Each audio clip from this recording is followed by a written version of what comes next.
Big pass நேர்களுக்கு வணக்கம். So second ப்ரோமோவில் பார்த்துருப்போம் எஃப்ஜே வர்சஸ் கமருதீன் அப்படின்ற சண்டை. அது லைவ்ல முடிஞ்சிருச்சு. என்ன சண்டை அப்படின்னா அது ரொம்ப பெரிய சண்டைலாம் இல்லை, ஜஸ்ட் ஒரு மாமா மச்சா சண்டை தான். நமக்கு ப்ரோமோவில் பார்த்து அடிச்சுக்க போகிறானுங்க இப்போ ரெண்டு பேரும் அப்படின்ற அளவுக்கு இருந்தது. ஸோ கமருதீன் எஃப்ஜே கிட்ட நம்ம வேறு என்னத்தை எதிர்பார்க்க முடியும்? இப்படி சண்டை போட்டுக்கிறது, ட்ரிகர் பண்ணுறது, புள்ளி பண்ணுறது, இதைத்தான் பண்ணிக்கிட்டு இருக்கார் கமருதீன்லாம். டெஃபினட்டாக அவர் வெளியே போய் ரொம்ப ரெக்ரெட் பண்ணுவார். எப்படிப்பட்ட ஆப்பர்ச்சுனிட்டியை நம்ம என்ன பண்ணி வச்சுருக்கோம், நம்ம கெரியருக்காக இங்கே வந்தோம் அப்படின்றோம், பட் கெரியரை அப்படியே குழி தோண்டி நம்மளே புதைச்சிட்டுமே அப்படின்றத கமருதீன் டெஃபினட்டாக வெளியே போய் ஃபீல் பண்ணுவார். ஓகே, என்ன பிரச்சனை நடந்தது அப்படின்னா எல்லாமே பாருவால் தான்.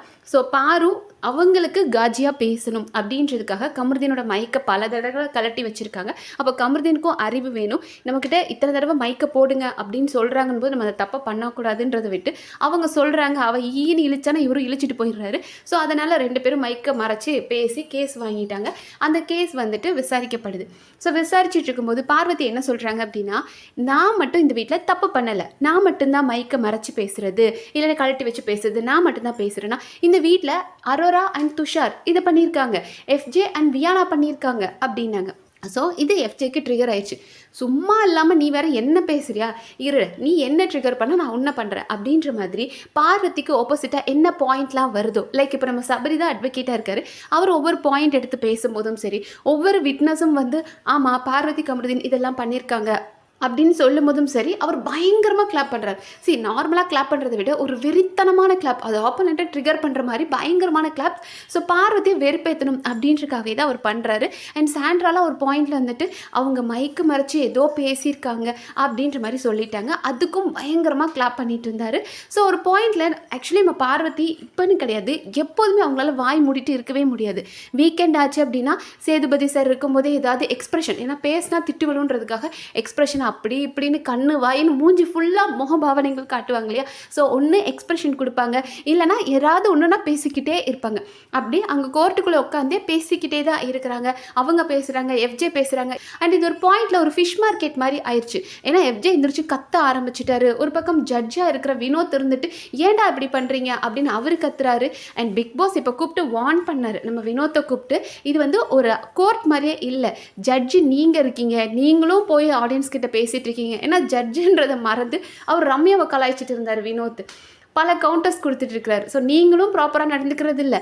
லாயர் ஆனால் இவர் நம்ம சபரி தலையில் ஏதோ கட்டி வச்சிருக்காரு, அதை முதல்ல கலட்ட சொல்லுங்கள்.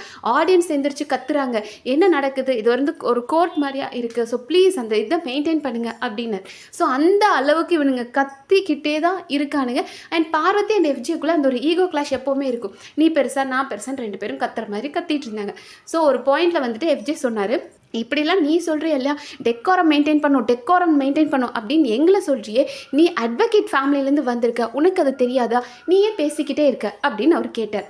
அண்ட் இதை வந்து இப்போ பிரேக் விட்டுருக்காங்க, இந்த கேஸ் நடந்துட்டு இருக்கும்போது இடையில பிரேக் விட்டாங்க. அந்த நேரம் பார்வதி வந்து எஃப்ஜே கிட்ட கேட்குறாங்க, நீ என்னை என்ன வேணாலும் சொல்லுடா, என் ஃபேமிலியை ஏன்டா இழுத்து பேசுகிற. என்ன மேடம், உங்கள் ஃபேமிலியை இழுத்து பேசினா தப்பு, ஆனால் நீங்கள் அடுத்தவங்க எல்லாரையும் பேசுவீங்க. அந்த ஒரு சுபிக்ஷான்ற பொண்ணு அப்படின்னா அந்த பொண்ணோட பேக்ரவுண்ட் பற்றி பேசுவீங்க, அது தப்பு கிடையாது. அவள் புத்தி இப்படி தான் இருக்கும், ஏன்னா அவள் அங்கேருந்து வந்திருக்கா அப்படின்னு நீங்கள் சொல்லுவீங்க, அதெல்லாம் தப்பு கிடையாது. ஆனால் மற்றவங்க மட்டும் இவங்களை பேசினா தப்பு. அண்ட் மோர் ஓவர் இதில் எஃப்ஜே உங்கள் ஃபேமிலி எங்கே இழுத்துருக்காரு. அவர் இப்போது பார்வதி வந்து இப்படி பொறுக்கியாக வளர்ந்துருக்காளே, அவங்க குடும்பம் இவ்வளோ கேவலமாக வளர்த்துருக்கு அப்படின்னு சொல்லியிருந்தாருன்னா உங்கள் குடும்பத்தை பேசியிருக்காருன்னு சொல்லலாம். அவர் என்ன சொன்னார், நீ ஒரு அட்வொகேட் ஃபேமிலியிலேருந்து வந்திருக்க, அப்படி இருக்கும்போது உனக்கு டெக்கோரம் தெரிய வேண்டாமா அப்படின்னு உங்களை மீன் பண்ணி பார்வதி தானே மீன் பண்ணி கேட்குறாரு. ஆனால் பார்வதி இதை அப்படியே மாற்றுற மாதிரி, நீ என் ஃபேமிலியை பேசாதடா, அது தப்புடா, என் ஃபேமிலி பேசுறதுக்கு நீ யார், நீ இப்படி பேசினா நான் கேட்பேன்டா அப்படின்னு சண்டைக்கு வந்தாங்க.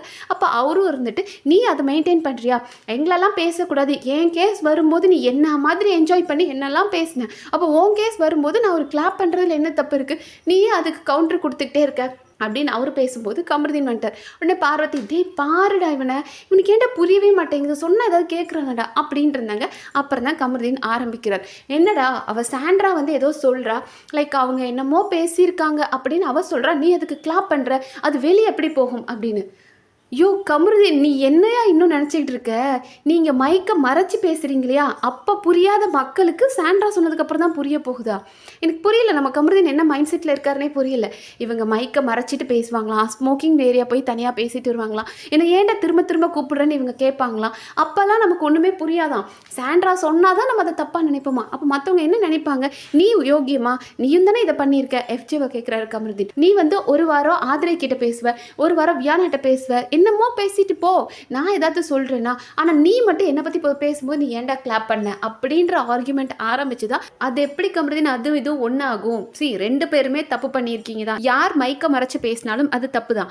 ஆனால் அவங்கெல்லாம் ஒரு தடவை பண்ணி அவங்களுக்கு அனௌன்ஸ்மெண்ட் வந்திருக்கும். ஆனால் நீங்கள் பல தடவை ரிப்பீட்டடாக பண்ணுறீங்க, அதுவும் டிஃப்ரெண்ட்டாக பண்ணுறீங்க. ஒரு நேரம் மைக்கை மறைக்கிறீங்க, ஆஃப் பண்ணுறீங்க, கேப்சூலை தூக்கி விடுறீங்க, சைன் லாங்குவேஜ் பேசுகிறீங்க, இப்படி எல்லாத்தையும் நீங்கள் பண்ணி உங்ககிட்ட சொல்லி இதுக்கு மேலே யூஸே இல்லை அப்படின்றனால பிக் பாஸ் உங்கள் தப்புக்காக அத்தனை ஹவுஸ்மேட்ஸையும் பனிஷ் பண்ணியிருக்காரு. அப்போ அவங்களுக்கு கேட்குற உரிமை இருக்க தான் செய்யுது.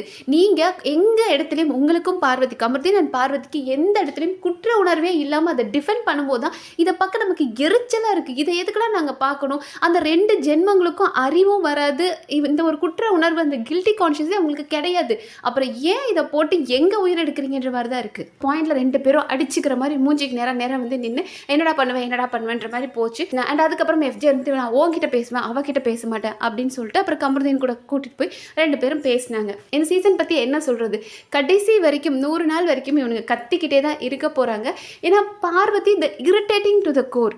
ஏன்னா வினோத்லாம் வந்து ஒரு பாயிண்ட்ல பார்வதி கிட்ட சொல்லிட்டார், பார்வதி நீ தான் முதல்ல ஆரம்பிக்கிற, நான் அங்கே ஜட்ஜா உட்காந்து நான் பார்த்துட்டு இருக்கேன், நீ ஏதாவது பேசுற, அப்போ உனக்கு கவுண்டர் கொடுக்கறதுக்கு அவன் பேசுறான், அவன் உன்னை கலாய்க்கிறான், நீ அவனை ஏதாவது பேசுகிற.